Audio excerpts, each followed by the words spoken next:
भर्खरै पहिरो गयो कत्रो झऱ्यो यार यहाँबाट कट्नै मुस्किल हो यार कसैले के भन्न लाने अबुई रडमा त यत्रो ठुलो छ यो झरो भन्दा गयो त त्यो ठुलो चाहिँ जाँदैन सानो टुक्रो टाउमा लगाएर पुग्यो नि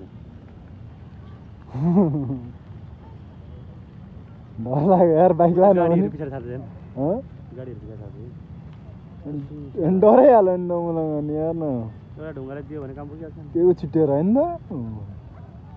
कस्तो सल्ल ढुङ्गा अब एउटा हेर्न त्यहाँ अझै चिप्रियो देखिस्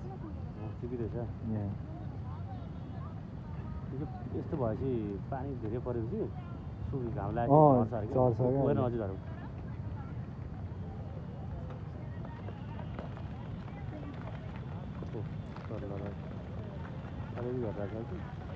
पहिरो झरै बिस्तारै बिस्तारै आउनु होला है झरौ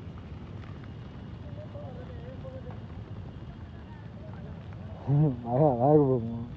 सबैजना